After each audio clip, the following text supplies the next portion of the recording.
विराट कोहली का तोड़ आपने ढूंढना है क्योंकि वो पाकिस्तान के अगेंस्ट बहुत अच्छा खेलते हैं। मेरी शाहीन अफरीदी से जो बात थी वो कह रहे थे कि इंशाल्लाह आप देखिएगा कि मैं पूरा जोर लगाऊंगा और आप सबको इम्प्रेस करूंगा। 19-20 मामले चल रहे हैं एक दो प्लेयर्स के साथ। हमारा जो स्पिन डिपार्टमेंट है वो अगर आप स्टेटिस्टिकल नंबर्स देखें तो कुछ खास इंप्रेसिव नहीं है, निचले नंबर्स पे आता है ये। और हमें पता है कि भारत की जो एक बैटिंग लाइनअप है वो अगर जब तक गेंद स्पिन नहीं होगा और ये बड़े दिल से बॉल नहीं करेंगे और आउट करने की नहीं करेंगे वो खा जाएंगे। जीतने की तरफ जाना है। देखिए जब जीतने की तरफ की सोच हो जाए ना तो फिर आपकी बॉडी उसी तरह से रिएक्ट करती है, फिर नेगेटिविटी खत्म हो जाती है। ये रेपुटेशन के भी मैचेस हैं। शुभमन गिल जो है 99% कहते हैं फिट है। ये मुकाबला जो है ना ये तो फील्ड में खेला ही जाता है और उसमें स्किल्स और में फिर ऑन द डे परफॉर्मेंस और आपका क्या कॉम्बिनेशन है, पास्ट परफॉर्मेंस, हिस्ट्री, ये सब चलती है, फॉर्म कैसी चल रही है। मगर यहाँ भी खेला जाता है दो कानों के बीच में। सो पाकिस्तान को अनक्लटर्ड माइंड के साथ जाना है और सोचना है सिर्फ जीत का और जीतने की स्ट्रेटेजी अपनानी है। ये नहीं है कि डिफेंसिव हो जाए और कि अब क्या करें हम, व्हाट इफ कैच हमने छोड़ दिया या व्हाट इफ मार पड़ गई या व्हाट इफ टॉस के बाद हमारी विकेटें गिर गई, उन्होंने हमें अंदर डाल दिया, ये पिच ऐसी खेलेगी। सो नेगेटिविटी को हराने के लिए आपका माइंड जो है ना वो पॉजिटिविटी की तरफ आपको लेके जाना है और उसके लिए आपको फोर्स करनी है वो अपने ऊपर वो हालत। और लाख प्लस का लोग हैं, पाकिस्तानी फैंस तो होने नहीं वाले हैं। सो इनको आपने अपना बनाना है और वो कैसे बना सकते हैं, परफॉर्मेंस के। और इस स्टेज को समझना है कि मेरे पास हीरो बनने के लिए एक ऊपर वाले ने मौका रखा है और इसको मैं जाया नहीं करूंगा। तो ये मेंटली अपनी गेंद को उठाना है। टेक्निकली भी पाकिस्तान की देखिए बॉलिंग अंडर प्रेशर है, 4 दफा 350 रन खा चुके हैं ऑलमोस्ट। सो बॉलर्स को जो है अपने से बढ़ के खेलना है। और मेरी शाहीन अफरीदी से जो बात थी वो कह रहे थे कि इंशाल्लाह आप देखिएगा कि मैं पूरा जोर लगाऊंगा और आप सबको इम्प्रेस करूंगा। हाँ जी इंशाल्लाह। अच्छा अरमीत भाई, आज बाबर आजम की कल हमने प्रेस कॉन्फ्रेंस भी देखी, काफ़ी कॉन्फिडेंट नज़र आए। उनसे प्रेशर के हवाले से भी पूछा गया, शाहीन के हवाले से ख़ास तौर पे पूछा गया कि वो अभी रिसेंट पास्ट में अच्छा परफॉर्म नहीं करे।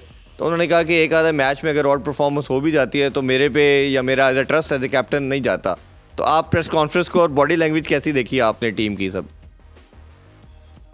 देखिए बाबर आजम जो है ना वो एक ये शार अगेंस्ट क्रिकेट टीम की, ना सिर्फ बैटिंग के पॉइंट ऑफ व्यू से, कप्तानी के पॉइंट ऑफ व्यू से। और उनकी जो बॉडी लैंग्वेज है ना वो डिटरमिन करेगी कि पाकिस्तान इस मैच में कैसे खड़ा होता है।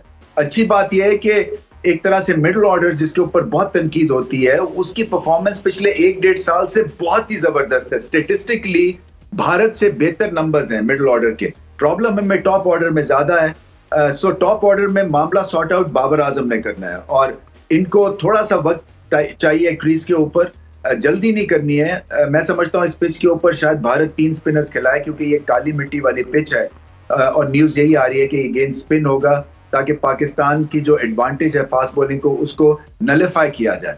मगर बाबर आजम की जो बॉडी लैंग्वेज है वो बड़ी जरूरी है और उनकी लीडरशिप भी। सो सिलेक्शन के पॉइंट ऑफ व्यू से लीडरशिप है, टैक्टिक्स के पॉइंट ऑफ व्यू से लीडरशिप है, अपनी बैटिंग के पॉइंट ऑफ व्यू से उन्होंने लीड करना है और टीम को एक इकट्ठा लेके चलना है और फिर किसको कब इस्तेमाल करना है। देखिए आज मैं दोपहर को ग्राउंड में था, मतलब ऐसे लग रहा था तंदूर में आपने को किसी ने आपको झोंक दिया, इतनी गर्मी थी। तो 40 डिग्री के करीब था वेदर और सूरज।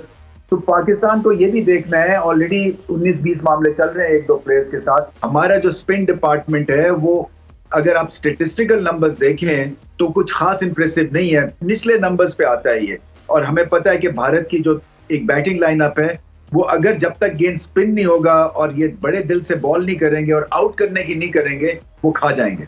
भारतीय बल्लेबाज जो है ना वो ईगो का भी एक मसला बना लेते हैं कि शॉर्ट बॉल पाकिस्तान के बॉलर करेंगे तो हम उनको मारेंगे, तो वहां पे भी मिस हिट का चांस है, स्पेशली अगर पिच ऊपर नीचे रहती है या स्लो रहती है, क्योंकि स्लो पिच पे बाउंसर को अच्छी तरह से टाइम करना मुश्किल हो जाता है। तो ये सारी चीजें हैं टैक्टिकली जिसका पाकिस्तान को अंदाजा लगाना है और फिर वही बात है जीतने की तरफ जाना है। देखिए जब जीतने की तरफ की सोच हो जाए ना तो फिर आपकी बॉडी उसी तरह से रिएक्ट करती है, फिर नेगेटिविटी खत्म हो जाती है, फिर आप लाइन पे नहीं बैठते हैं, फिर आप ड्रॉ मेंटेलिटी के साथ नहीं खेलते और पाकिस्तान को ऐसे ही करना है। आपको क्या लगता है कि जो इतना बड़ा क्राउड का प्रेशर किस पे होगा? ये होम क्राउड पे हो सकता है प्रेशर, अपने अवाम के अंदर इतने ज़्यादा लोगों के साथ सामने खेलना, या बेनिफिशियल होगा? नहीं, क्राउड साथ होता है तो उसका बेनिफिट मिलता है, इसमें कोई शक नहीं है, मगर फिर उसका उल्टा इफेक्ट भी हो जाता है। अगर 4-5 विकेटें जल्दी गिर जाती हैं तो भारत प्रेशर में भी आ सकता है, इसमें कोई शक नहीं है। देखें, ये रेपुटेशन के भी मैचेस हैं, और मैंने जैसे पहले भी कहा कि हिस्ट्री तो खैर भारत के साथ है, मगर ऑन द डे पाकिस्तान जो है वो बड़ी तबाहकुन अपनी क्रिकेट खेल सकते हैं। और जो पिछला मैच है वो, जैसे मैंने कहा, कि एक ग्रेट रेफरेंस पॉइंट है पाकिस्तान के लिए, उस हडल में, उस डग आउट में, टीम मीटिंग्स में, और फिर मेटिकुलस आपको जो है ना प्लानिंग करनी है, क्योंकि आपको पता है कि रोहित शर्मा किस तरह से प्रेशर में आते हैं। विराट कोहली का तोड़ आपने ढूंढना है, क्योंकि वो पाकिस्तान के अगेंस्ट बहुत अच्छा खेलते हैं। बाबर आजम को भारत के अगेंस्ट अपना रिकॉर्ड ठीक करना है। इसी तरह से शाहीन अफरीदी को अपनी गेम उठानी है, स्पिनर्स को और काम करना है। हमारी फील्डिंग जो है वो बड़ी अच्छी होनी है, बहुत बड़ी आउटफील्ड है ये, और वैसे बिलियर्ड टेबल की तरह है, बहुत स्मूथ है, कंडीशंस अच्छी होंगी। मगर मैं जैसे कह रहा हूँ कि क्राउड को आपने किसी ना किसी तरह से चुप कराना है, क्योंकि हम भी खेले हुए हैं ईडन गार्डन्स में सन 86-87 में, लाख का मजमा था, और वो पिन ड्रॉप साइलेंस हो जाता है जब आप चौका या छक्का लगाते हैं। सो उससे आपको सुकून मिलता है कि चलो 3 मिनट के लिए शोर आपके कानों में नहीं जाएगा। सो ये एक बहुत बड़ा इंसेंटिव होता है एग्रेसिव क्रिकेट खेलने का, आउट करने का, कि इस क्राउड को खामोश कराने का तरीका यही है। बिल्कुल ठीक। अच्छा अमीर भाई, थोड़ा सा हमने जैसे पाकिस्तानी टीम कम्बिनेशन का तो आपने बता दिया, एक थोड़ा सा भारतीय कम्बिनेशन के वाले से बताइए। एक शुभमन गिल का बताइए, क्या वो ठीक हो चुके हैं? शुभमन गिल जो है 99% कहते हैं फिट है, और भारत चाहेगा कि वो खेले। हालांकि नेट्स नहीं की उन्होंने, थोड़ी सी कमजोरी भी होगी, डेंगू के बाद जो है बॉडी जो है वो अच्छी खासी कमजोर हो जाती है, बट यंग है, एथलीट है, तो शायद रिकवर कर गए होंगे। उनके आने से बहुत ज्यादा हौसला मिलेगा भारत को, क्योंकि बहुत जबरदस्त फॉर्म में है, अच्छी बॉलिंग को फड़काते हैं। और फिर ये कि पिछले मैच जो एशिया कप में हुआ था वहाँ पाकिस्तान के अगेंस्ट ठीक ठाक इन्होंने बैटिंग की। अच्छा अमीर भाई, लास्ट क्वेश्चन आपसे पूछना चाहेंगे। हमने देखा कि भारत को हराने का एक सिंपल मंत्रा ये है कि आप इनके ऊपर ऑल अटैक के लिए जाएं।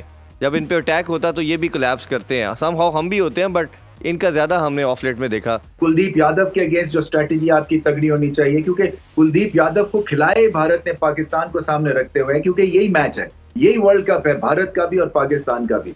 तो ये इन चीजों के ऊपर ध्यान देना है। मैं समझता हूँ कि टेक्टिकली आपको हमला करना ही करना है, चाहे वो बाउंसर से करें, चाहे वो स्लो डिलीवरी से करें, प्लान हो, फील्ड अंदर रखें। देखें, ये बाहर फैलाने से फील्ड कोई रन हमारे रुकते नहीं है, क्योंकि हम डिफेंसिव बॉलिंग अटैक नहीं है। हम 6 जगह एक बॉल नहीं कर सकते हैं, हम 6 दफा चांस लेंगे आउट करने का। मगर अगर आप कहें कि जी आपने मेडन ओवर करना है, ये मेंटालिटी भी नहीं है और इतनी कंसिस्टेंसी भी नहीं है हमारे बॉलर्स में। सो वो चीज करें जो आप अच्छा कर सकते हैं, और पाकिस्तान अपने बेस्ट क्रिकेट खेलते हैं जब ये अटैकिंग फॉर्म में हो।